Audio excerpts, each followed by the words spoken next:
today. He said he had selective hearing. I was like, doesn't at least you admitted to it.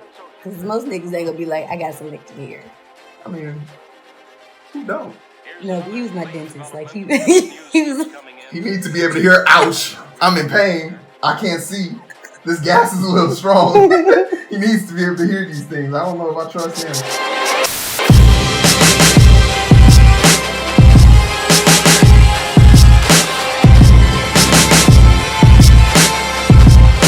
Out on purpose, but they just weren't savvy to it. And I feel like it's just because they weren't savvy to it. Like a lot of the things, like. But I still honestly don't feel like in a graduate education that they told us this, right?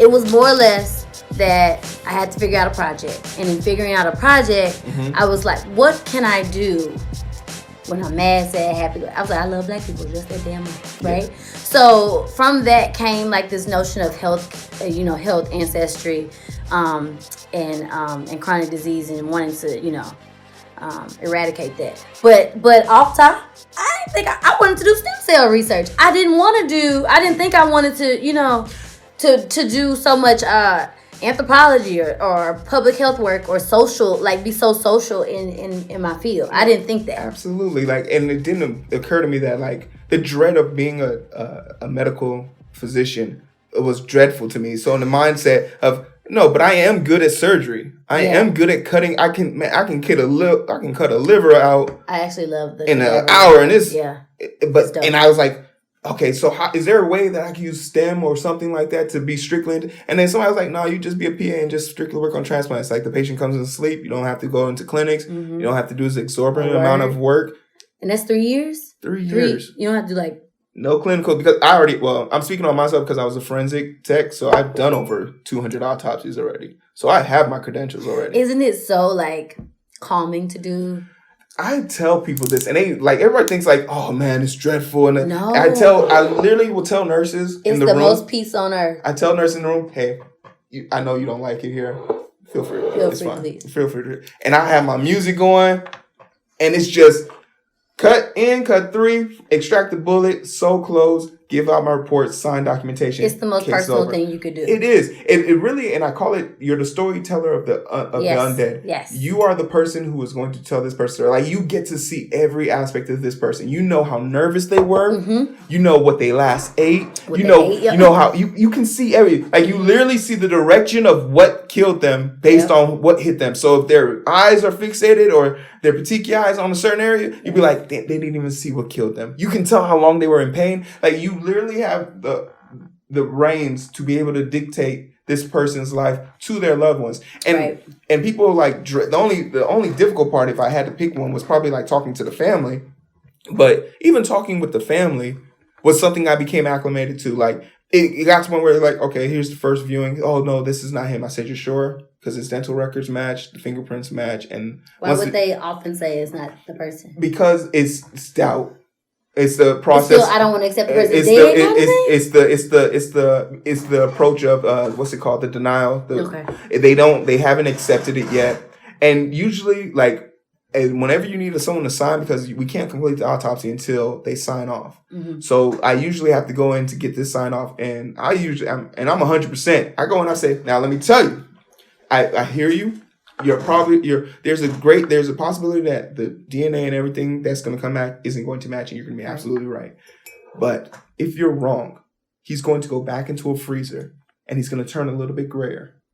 His eyes are going to look a little darker, and he's going to become less and less humane. But I promise you, if you can let me get this done within 8 hours, I can give him the ability to be rested in peace, and you can see him open casket. You will be able to see your loved one the way you best remember him for this condition. And a lot of parents break down, a lot of loved ones break down at that point because you're helping them through the progressions of denial.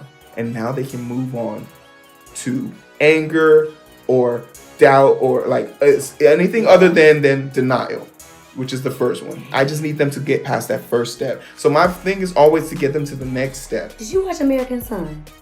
Everyone's told me to go watch that. I have it on that. Before I pack up my TV, I'm going to watch it. But so it's a Broadway play. It's a play? It's actually a play. Okay. Kerry Washington is doing her thing. even though the people complained about her facial expressions because she do the like the whole time she'd be angry, like it'd be like. Who cares about that? People was like, Black Twitter, and people be like so Black extra. But the movie was great, and I think that the message was better. But I'm an optimistic person. I don't know. I had never seen the Broadway play, so it surprised me. The end surprised me, but. What you're talking about right now makes me think of American Son. Everybody's told me, like Jeremiah's told me to watch that. Guillermo's told me to watch that. These are two people that have been on the podcast. Dropping it? Oh. They've been on the podcast. Okay. I know my rules. Yo, why you just trying to come for me? Anyway, let me start the show. Hey, welcome to the Identity Booth. This is your boy Hero. Like, share, subscribe. But we have a celebrity in the house for the second time. Y'all seen the first episode, so y'all already know. This is Mama Bear. This is Jen. She's here. Hi. She changed clothes.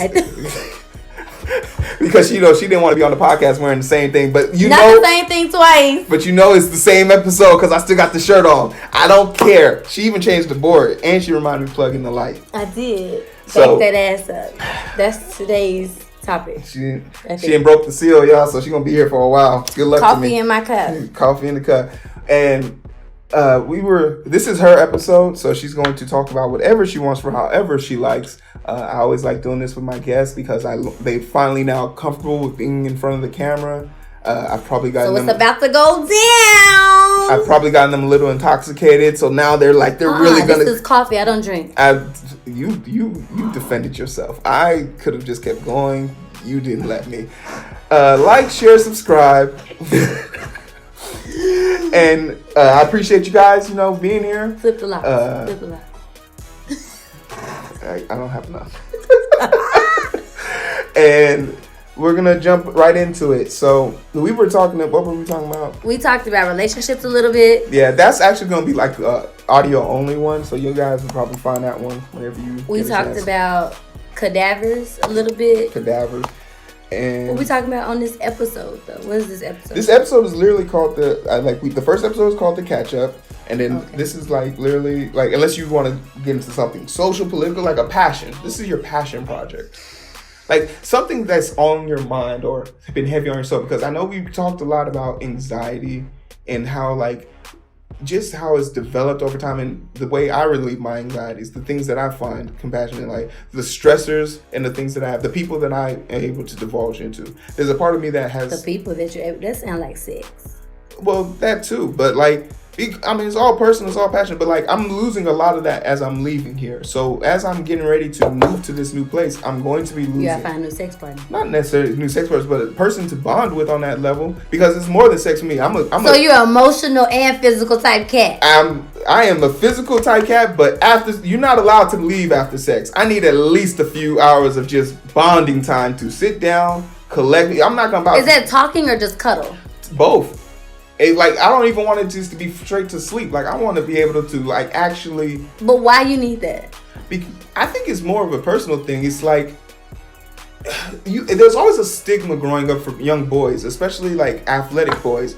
If you took the messages seriously, you could definitely see a scenario where you seem you're a really big dude. You might seem intimidating. You might seem forceful. So you want to rewrite the stereotype? Yeah, I want to be able to. I don't ever want it just to be sex. That's why I don't do well with one night stands. I gotta have a bond with you. This is a true story. I can't get it up if I don't feel you don't like me. I don't feel like you want to be here. It's not gonna be on some I'm just horny. No, you gotta want me as much as I want you, or I'm not even gonna be activated. I've developed that nature.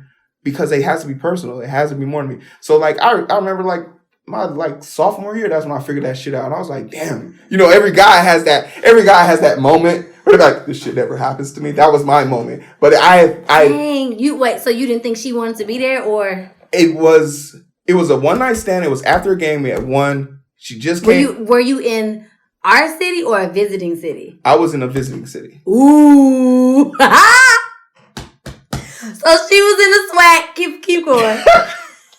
Yo, so you know who you are. Oh, hey. Our friend's a great person. He was not on his best behavior, or maybe he was, and he was trying to save everybody the No. Like I think my junior year. Like if you knew me before my junior year, I'm sorry. I've already apologized to you in person. Did you apologize on the podcast? No, but this is if they watching the podcast, you now know. Why you must record it? Look. Hands to yourself. Keep it on, Junior. And if you knew me after my junior year, you got the best version of Hero. Prior to my junior year, you was like trash. Like I'm sorry, It was nothing personal. I was still growing up, and I thank you for helping me. But what ended up happening was, like, we won the game. We were about to leave. We were leaving in the morning, so we stayed one more extra night. So she hit me up. I had to come through. We were just talking, and I was thinking like, okay, that's just gonna be the extent of it. But then she did the booty bump. Y'all were in the bed. We were she scooted her booty over to let you know. Yeah. This is the entry point. Yeah. She hit me with that, and a part of me was like, you could have kept cuddling though.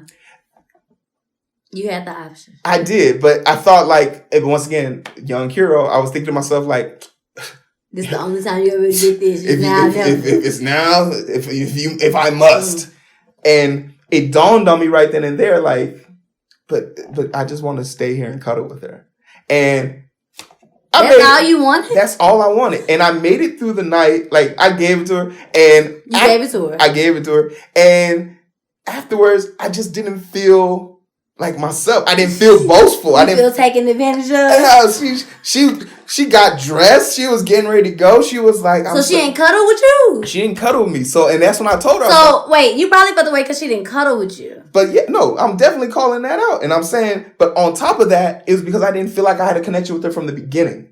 Ooh. So I like stopped her. I was like, "Yo, is everything all right?" She was like, "Yeah, everything's amazing, but we're leaving at 6:00 in the morning. I don't want to be out too late." Where was she going? She was going back to her school. So why was she at another SWAC event? Hey, look, we don't. Okay, I guess there's no names, there's no story. But the story was we all came to this event for a SWAC event. Okay. And we were all leaving that event. Mm-hmm. But what ended up happening after that, I was just like, yo, like, I don't know if this is weird, but it sounds to me as a man that she played a man role and you didn't like it because you're a Virgo. No, if that's the case, that's good. But it definitely shaped me. No, it shaped my identity about sex from that point on. Okay. So that it needed to be emotional and physical. Yes. It had to be, it's going to be physical at first because I got to see you and be like, wow, you're amazing. And then second to be like, what? Tell me what your thoughts are on this. I would say that is definitely true. So like after that point, it became very clear to me like how I started pay attention to people that pay attention to you. Like, rule number 1. Rule number 2, don't fuck with nobody that breaks rule number 1. That's rule number 2. So what is paying attention to you? Because I'm saying this, so Hero here is a nice, kind Virgo. I am a Leo. Mm-hmm. But I have Virgo in my chart, and I'm very close to the, like, Virgo cusp. So I get it. It's definitely emotional, physical, right? Mm-hmm. But then you want to do this purpose, so you kind of come across all or nothing, which is fine. There's nothing wrong with that. But there's a lot of people that live in the gray. Yeah. And so I'm just now starting to understand that there's this area where you want to figure things out, right? So you still want emotional and physical, but what's the most important thing to you? It's going to be emotional, because I can beat my dick off.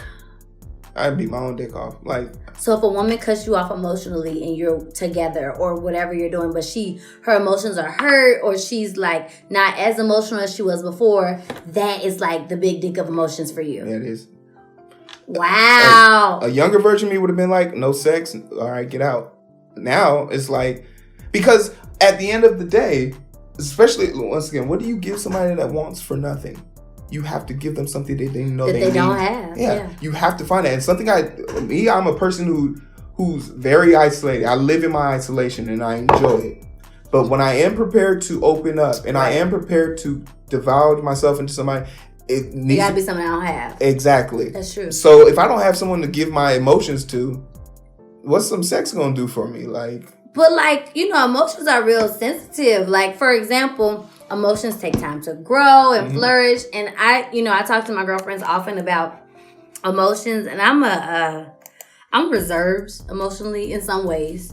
And I never knew who you was talking to in college. Never knew. Who was you talking to in college?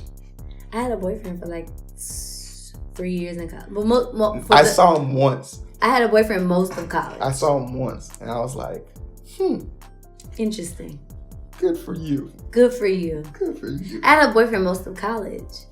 But you a sucker for not marrying her. I'm talking shit. Sucker. So even in like those experiences, right? Like I learned more about myself, right? I learned like, listen, let me be very frank with you. You need to have some sort of hood adjacentness to you. Mm-hmm. And that's not to say, I just don't like pretentious people. You know, right? Because you're climbing this ladder and you're trying to get to a level of success. But I need you to know, like, we need to go and work at the Boys and Girls Club. That needs to be what we can do. Yeah. If we need to work for the sorority and fraternity, that's what we need to do. If we need to save money and get back to the hood, then that's what we need to do. I appreciate when people say Jay-Z and Beyonce got blacker and blacker the more money they made. Yeah. And I think that that's like a thing for me. No. Like you need to be as the blackest as possible. I'm gonna throw some more gas your way because like I think ultimately one thing that a lot of men don't realize when they're like coming of age is how important the drive of the woman they're into is. It's like important. If is she really down for you? Shout out to Eric and Shani. They're married right now, but they've said this on the podcast. He could have put her in a hotel. And during when they were traveling because they were moving from house to house, and they didn't have a place to go. He didn't have enough money for gas or whatever, so he said, "I'm gonna put you in this hotel. I'm gonna go get gas or whatever. I'm just sleeping in the car for the night." She's like, "No, I'm sleeping in the car with you." What are we talking about? This is an experience that I do not want to have without my partner. Yeah. This is an experience that where we both learn something together and we're able to say, who's stepping in the damn car? This is some bullshit. You're not getting replaced. Because I like I said, if you knew 2-bedroom, like 1-bedroom apartment hero living sharing with another roommate, and you would come over and see me. 1-bedroom sharing with a roommate. That's the roughest time in life. It's horrible. If you was dating me at that time, there's still hope for you because like you knew the worst version of me and you were there for me. The women that I meet now, they see me as quirky. Yeah. They see me as almost like a luxury. Like I told you. Yeah, because like what you do that's quirky though? You're not really quirky. I am quirky. I make anime comic books. But you still like you gonna know the hip hop songs. Oh, for sure. But you're not a lame.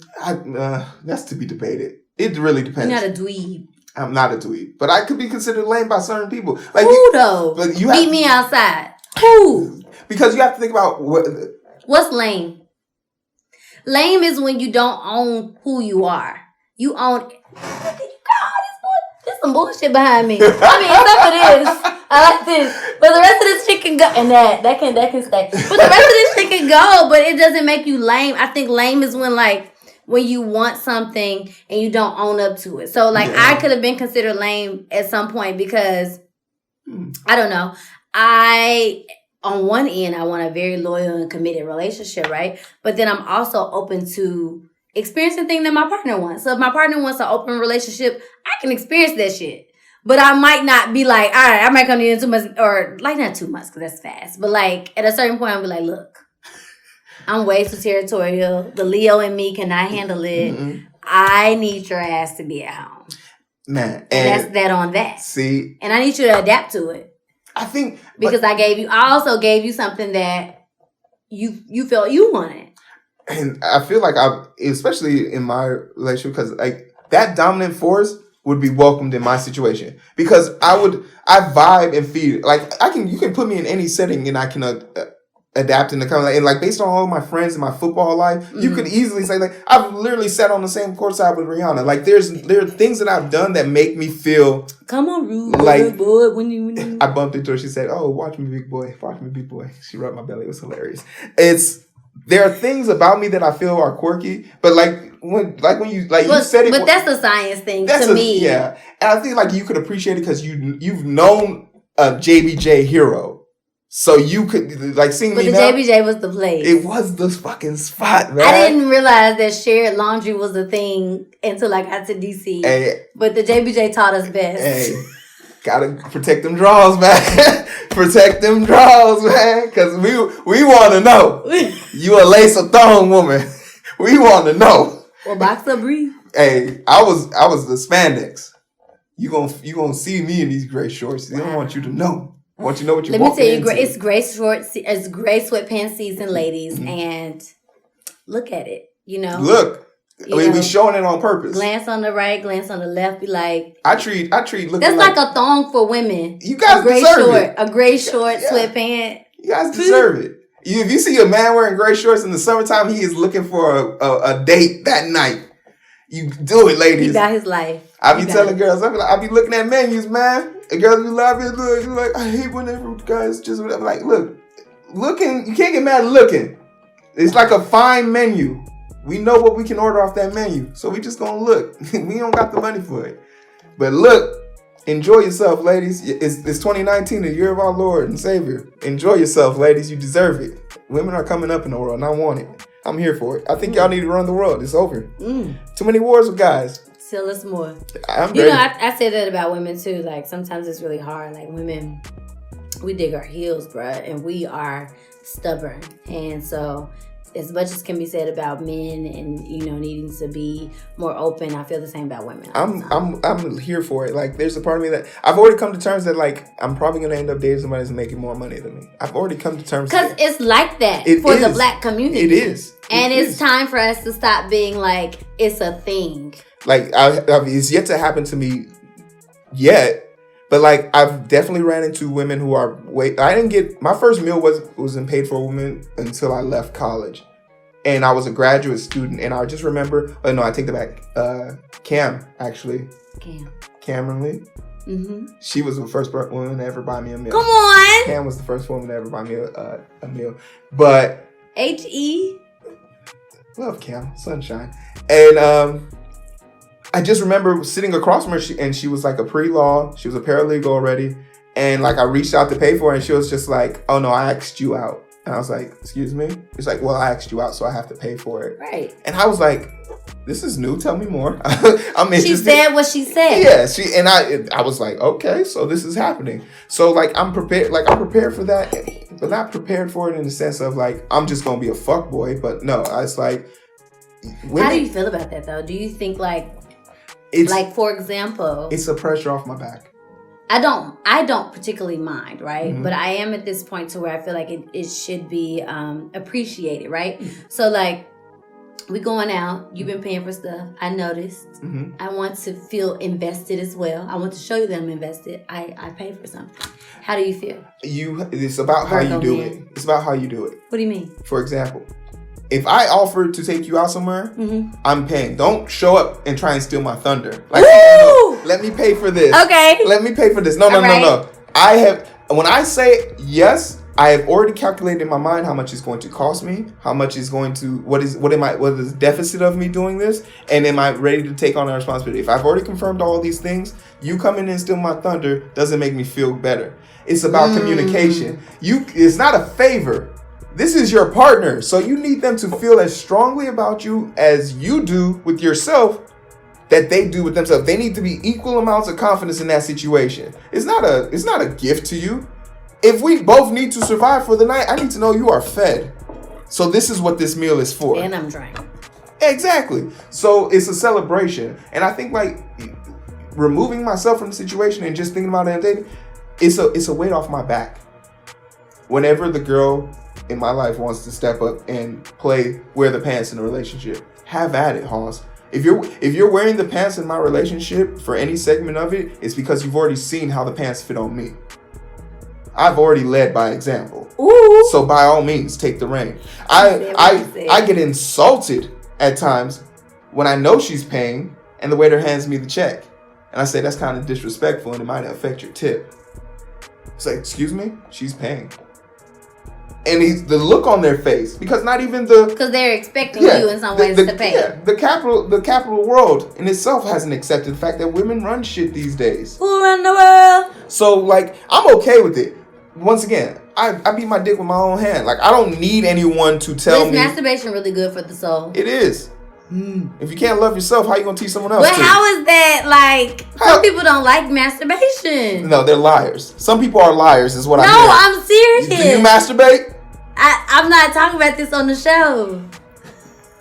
If that ain't the biggest yes I ain't heard in my life. I said I'm not talking about this. If that ain't the biggest yes I. No, that's not what I said. I'm really being serious. There are some people who don't prefer to masturbate, and I have also heard that people say like, if you can't love you, how can you teach somebody else? So I'm not saying you don't masturbate, but some people don't prefer it. Some people think like it's like nasty. I mean, to each his own. I'm not gonna sit here and tell you it's not, but like.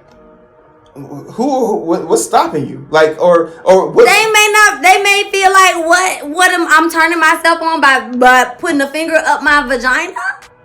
I mean, you can also rub the outside or rub the clitoris. Yeah, like I'm never. I'm not saying don't explore. I'm saying, but some people don't like to masturbate. If they don't like it, that's one thing. But like you have to have. But you shouldn't be shamed from it. Exactly. I do. Okay, so I can agree with that. Like, no, if you want to do it. I have a whole house to do it in.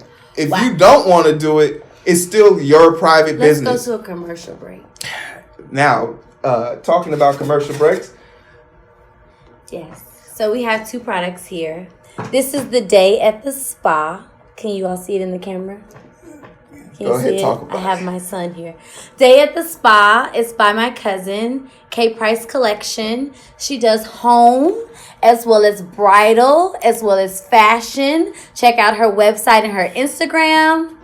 And she has this product here, the Day at the Spa. It comes with it's like a candle collection. So she has other things that are fun on her website, K Price Collection. And then we have also my girl, my soror, Joy. She has the Just Joy hair oil, okay, to keep all of us nourished during the cold winter months, right? She does the locks. She does the weaves. She does the blowouts. She's in Texas and in Arkansas. And these both of these ladies are Arkansas Pride, Arkansas grown, you know. So we want to shout them out because we're all about the dirty, dirty South. Yes. All right?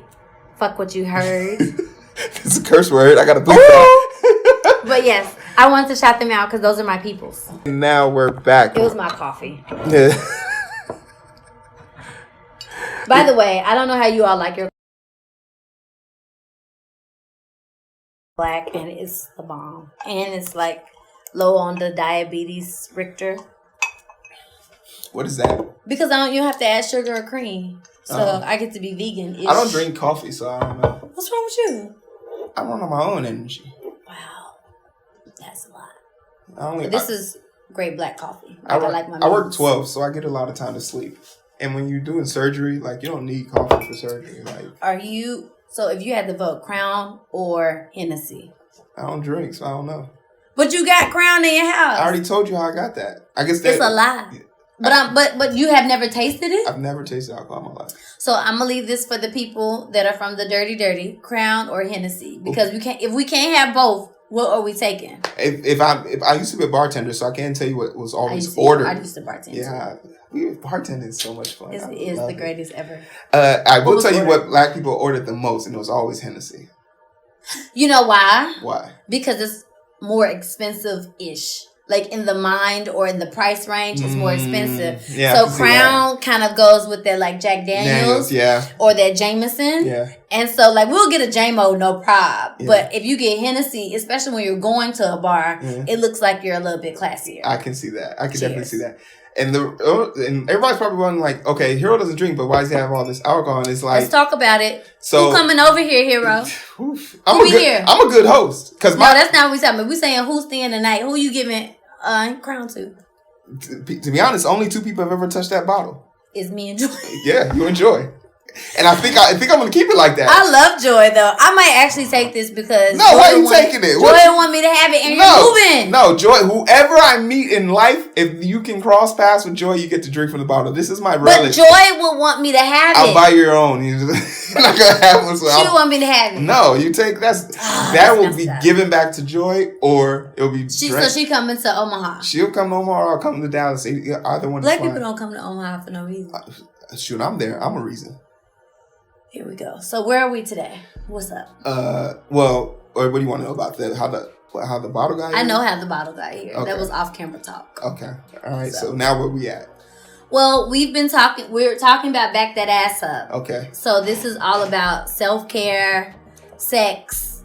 Backing that ass up is about self-care? Yes, because it's important to dance and get your emotions out in other ways than crying and journaling and, things. That's fair. Okay, so I made that work. But we're talking about self-care and sex and love and Black people and a little bit astrology.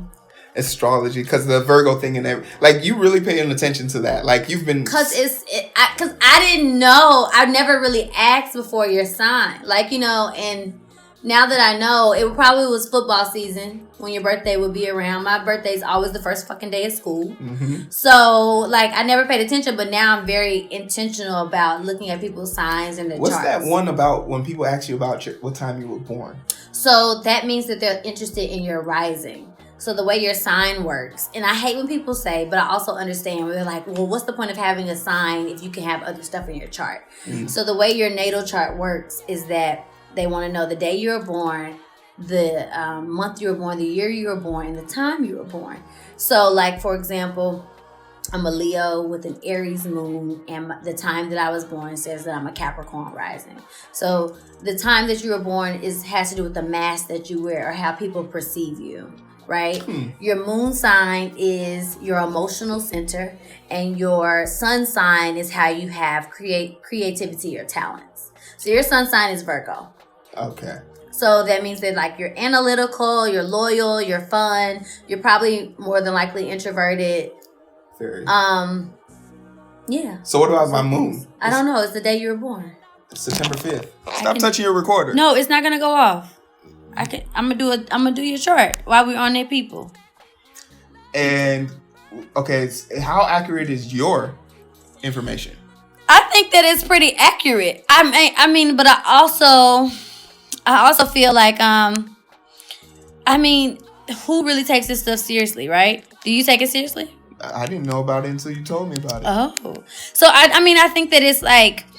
It's one of those things where it's like it gives you insight, but it's not the totality of who you are for sure. Arva was the first person to like read out my total like chart. Your chart? Yeah. So we've done this on the show before? No, she's never done it on the show. So you said the 8th or the what? 5th. The 5th. She did this over the phone, but you the day after Beyonce. Beyonce is the day before me. Oh, but she's older than you. She is. Yeah. And you're 88 or 89? 88. Oh, you grown. That's that. And the city? Oh, time? Time was 16:33. Yes. So you probably... Oh, that's interesting. Let's see. 16:33. So is this a thing in like Nigeria? Do you all think that you talk about charts or... And where were you born? Chicago. Yeah, is it a thing? No, I think it's more about like your tribe more than anything. Like... Because like your naming ceremony and everything it's all structured. Yes. So like everything is a cultural, like it's an event. When you're born, you go 3 days without a name until all the elders have arrived and checked you out. So we have the same ascendant. Our ascendant is both Capricorn. Okay. So we were both born in the 4 o'clock hour, the 4 p.m. hour. And so ascendant in Capricorn means like we come off as an earth sign. We come off as very like fuck your feelings. We come off as very like work oriented, family oriented. Let's see what else is Capricorn. We probably like are consumed with not showing people our feelings in real life. Not consumed, but it's a thing. So your sun is Virgo, your moon is Cancer. Ooh, do you consider yourself an empath of any sort? Empath? Like you have a great intuition? No. You don't think so? You probably do. But I guess someone who doesn't notice it wouldn't say it. Your Mercury is in Libra, so your Mercury is how you think. So your Libra is like the balance. Like you think about both sides of a story. It's never like one way. For sure. Your Cancer is also Venus is also in Cancer. So Venus in Cancer again is very family oriented, which would be equal with your ascendant in Capricorn because they're family oriented. But Cancer is a water sign, so you want to be married. You want a great job. You want to deal with public. You should deal with psychology, sales, advertising, and so on. Your Mars is in Aries. Come on now, fire sign. So that means like when you fight. So Mars is fighting and fucking. So when you fight, it's probably a little dirty. Oh yeah. You probably like are hitting low blows. I wouldn't say that, but if you decided to fight me, you're going to be punished for it. Wow. Well, then there's that on that. I don't really know much about the Jupiters. I'm getting into that, but that's about your happiness, your optimism, and that's in Gemini. So it's a very intellectual position. Gemini is always about, again, measuring both sides, but then logic and intellect in how they perceive things. Your Saturn is in restriction, order, and maturity. That's in Sagittarius. So Sagittarius are known for fun, adventure, travel. So it says here, Saturn is our strict teacher on who is able to ruthlessly examine our maturity. And so that's what they give you. Self-concept, social, educational, moral. I don't get into the Uranus and Neptune. But overall, you seem like either. Wow, there's that on that. But overall, you're a Virgo looking like a Capricorn. And with all that being said, like how, like, you have all the life. You have all these signs and all these things. What does this make sense to you? Because to your capacity, yeah, like, I love it. Really? Yeah, because it's. How much have you used this on someone that you're eyeballing? You mean somebody I'm dating? Yeah. I mean, the last person that I was. The person that I am. A person that I. Wait. It was too much. No. I need some clarification because you don't have to say names. You don't have to say locations. Is he real or not? He's a real person. Is he present? He's a Virgo. Ooh. I already like this person. I know, me too. But I don't think he was, in depth with it either. But I definitely pulled up his chart and he was like, which I think all guys say this type of thing. It's because it's whatever fills the conversation with a good because guy. They're superficial. Yeah, good guys know how to listen, and we can listen with gloss over. But eyes. I was asking questions, so it wasn't like I was just like, "Oh, this is who you are." I was like, "No," because I know he cares about you because he was actually responding. You don't know that. Yeah, I do. I'm a Virgo. I'm only telling you what me and him are thinking. You're not. Once again, I honestly believe you're not someone who's going to allow someone to into your space or energy without a purpose. I'm not. But at the same time, what is a purpose? What does that mean? Like I said, you call us out, but a purpose could be legitimately anything. If I go to the gym and I work out better with you being there, you're making me better, so that is a purpose. Wow. Anything can be like literally, like even when I was in school, I could easily have been like, oh yeah, I'm doing this like I'm in Africa. I'm making all y'all my wives because all y'all had a purpose to me. The objective is to find a woman that has. So do you believe in polygamy? That was actually something major in our family, like for sure. Like And where? Where you? Chicago? No, in Nigeria. Like the fourth person in our generation tree. I gotta take a water break. Our fourth person in our family tree, he stopped that from ever happening again. He said, "But would you do it? Do you think that there's any?" No, like I don't have that. Can you pause? Why? No, she gotta go take. Stop telling me. She gotta go on the booth. She done broke the seal, y'all. Stop! That coffee running through her. That's hilarious. We're gonna take a break.